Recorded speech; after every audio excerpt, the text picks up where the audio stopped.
હોસ્પિટલે બતાવવા આવ્યો હતો ત્યાં જોટવા સાહેબે અમને કીધેલું કે આ બાળકને તમે ત્યાં આગળ બતાવો અને આ પ્રોબ્લેમ સ્નાયુનો છે. શું પ્રોબ્લેમ છે તો મને પણ ખબર નથી.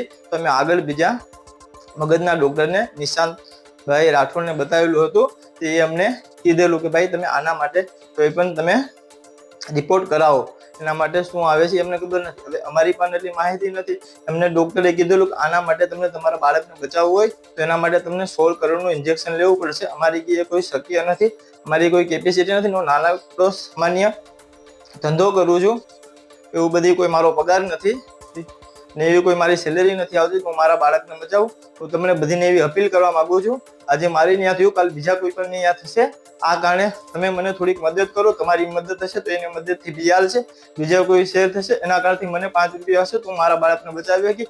આ બાળકમાં મદદ થશે તો આવનાર કોઈ પણ બાળકને પણ મદદરૂપ થશે. બાળક અત્યારે 3 મહિનાનું છે, 3જો મહિનો ચાલુ છે અને ભાલપરાથી 2 મહિના પહેલા પહેલી વખત 14 ડિસેમ્બરે મારી પાસે આવેલા હતા અને એ દરમિયાન મેં 2 વખત શ્વાસમાં તકલીફ ને શ્વાસમાં ઇન્ફેક્શન પણ થયેલું છે અને હાલમાં એ બાળક મારી પાસે દાખલ પણ છે. બાળક માટે એ અપીલ છે કે આ ફૂલ જેવું બાળક છે જેની અંદર જન્મથી આ પ્રોબ્લેમ છે, પણ એ બાળકનું મગજનો વિકાસ સારો હોય છે. જો આ બાળકની સમયસર સારવાર થઈ જાય તો એ બાળક નોર્મલ બાળક જેવું થઈ શકે, આપણે એ બાળકનો જીવ બચાવી શકીએ.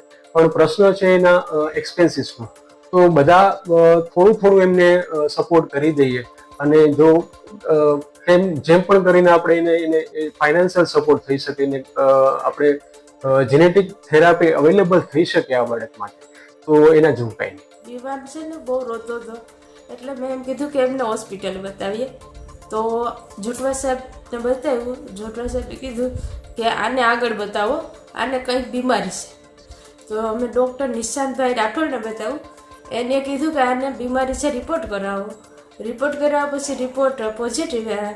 તો ડૉક્ટર સાહેબ એમ કહે છે કે આને 16 કરોડનું ઇન્જેક્શન આપો તો આની જાન બચી શકશે. પછી અમે સૌને રિક્વેસ્ટ કરીએ છીએ કે સૌ મને મદદ કરો ને મારા વિવાનની જાન બચાવો. આ જે બાળક છે વિવાન, એને સ્પાઇનલ મસ્ક્યુલર એટ્રોફી એટલે કે SMA ટાઈપ 1 એવી બીમારીનું નિદાન થયેલું છે. આ બીમારી સામાન્ય રીતે વધતી જતી હોય છે. એટલે અત્યારે તો એ 3 જ મહિનાનો છે, પણ ધીરે ધીરે એના પગ જેમ નબળા છે એમ ધીરે ધીરે ઉપર તરફ આ બીમારી વધતી હોય છે. એટલે ખભા, હાથ, ઇવન શ્વાસના મસલ્સ અને ગળવાના મસલ્સ પર પણ અસર થઈ શકે છે. આ બીમારી વધવાને કારણે મોટાભાગના બાળકો 12 મહિનાથી વધારે જીવી શકતા નથી. એને જો ઝોલ્ઝેન SMA કરીને જીન થેરાપી જે હવે અવેલેબલ થઈ છે, જે ભારતમાં નથી બનતી પણ ઇમ્પોર્ટ કરીને મેળવી શકાય છે, એ આપવામાં આવે તો એને ફાયદો થાય. 2 રીતે. એને એક તો એનો જીવ બચી જાય અને બીજું એ બેસતો અને ચાલતો પણ થાય. આ થેરાપી, આ જીન થેરાપી જેટલી જલ્દી આપવામાં આવે એટલું બેટર છે. એટલે આ બાળકને એની અર્જન્ટલી જરૂર છે. અમારી તમામ માહિતીથી અપડેટ રહેવા માટે જોડાયેલા રહો S9 ન્યૂઝ સાથે.